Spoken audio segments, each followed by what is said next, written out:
What do you think about Rihanna's reunion with her alleged abuser, Chris Brown? Can you understand why she went back to him? Or are you outraged that she took him back? Should any man who hits a woman get a second chance? It's Your Call looks at the Rihanna-Chris Brown controversy and examines domestic violence right now.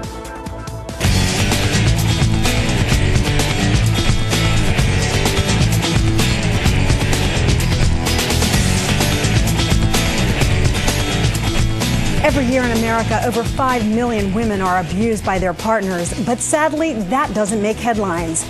But when that woman that does, who is one of the top entertainers in the music industry today, it becomes worldwide news. Rihanna's alleged attack at the hands of boyfriend Chris Brown did just that, but it was even bigger news when it was reported that the couple had reconciled. That left many people wondering, what is she thinking? Hello, everyone. Thanks for joining us for a very important discussion. I'm Lynn Doyle, talking with you this hour about domestic violence, which has once again been brought to the forefront because of a high-profile case. This time, it's pop star Rihanna. Why would someone so beautiful, so successful, so seemingly on top of the world stay with someone who police say threatened to kill her while assaulting her? Well, that's the question we're asking you and our experts this hour. We're going to hear from them in just a moment, but first, here's what you told us about that very subject in person. It was saddening to see her go back so quickly.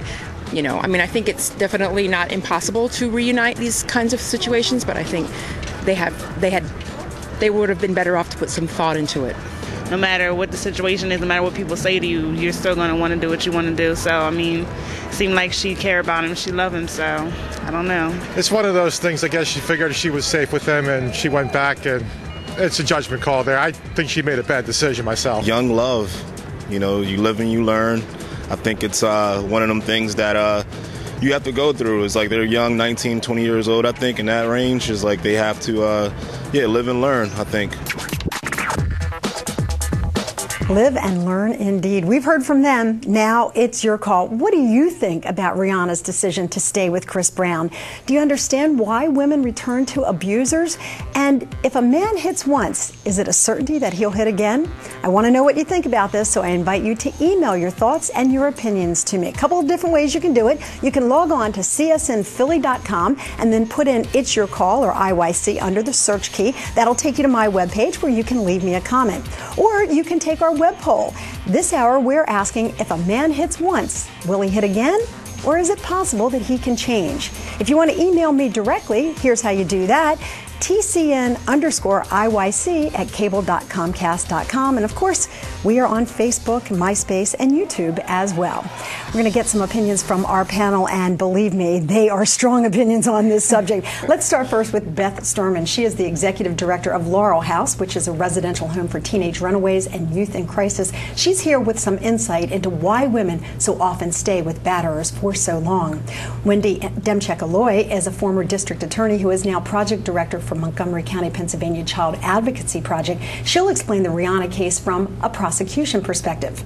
Kendra G is back with us. She's the host of Kendra G Live on 100.3 The Beat in Philadelphia. She's been getting a ton of response on this topic, some of it very surprising to her. And rounding out our panel is George James. He is a staff therapist with Counsel for Relationships, to whom we'll ask the question, can this couple or any other like it survive something like this? Ladies, gentlemen, thank you so much for being with us. I really appreciate your time on such a very timely topic. I got to turn though to Kendra because she has my attention, saying that the response that you've gotten to the Rihanna-Chris Brown story has shocked you. How come? It's unbelievable. My listeners are calling me and they're saying things like, well, what did Rihanna do? Because she had to do something. Or, well, Kendra, this happens all the time. It's not a big deal. It's not a big deal. I mean, happy that the girl is not dead right now, because when a man hits you, he's trying to kill you, in my mind. You know, the wrong punch can truly kill you. So you're saying that women are calling you saying, well, maybe she did something. Maybe she deserved it. Maybe she triggered it. Oh, my God. I have more men that have called up and said it's never right. It's unacceptable. And more women literally arguing back and forth. And not even, I want to say, young women, the teenage girls, the big Chris Brown fans who can't see anything past the glitter and the gold and him being the cutest boy to them. I'm like, do you know what he just did? He beat his girlfriend. It's crazy to me. It's shocking that people could make excuses, and yet it happens all the time. I think that that's a common theme in domestic violence cases, where there is this kind of go-back syndrome of a woman who gets hit once, twice, maybe even beaten badly, and she goes back, either thinking in a warped way she deserved it, I should have been hit, I love him and he won't do it again. Any of these excuses completely unacceptable, confounding to some, but pervasive, I think, in the landscape of these cases. I've seen it again and again in my almost 18 or more years as a prosecutor, and I view it as pathetic, but there's a reason why. It's weakness of spirit by the woman, and the man is acutely aware of that the woman is weak. Let's talk about some of the reasons, Beth, because as long as Wendy's been doing this, you've been doing it that long and more so. Oh, I'm older than Wendy. We see, I don't know that it's weakness of spirit, Wendy. We do see, certainly there's a pattern where women go back, and men go back if the man is the person being abused. That's absolutely what we see as well. But there's a whole process, typically in a cycle of violence, with the honeymoon period, and it'll never happen again, and I'm truly sorry. And sometimes the abuser really truly is sorry at that moment in time.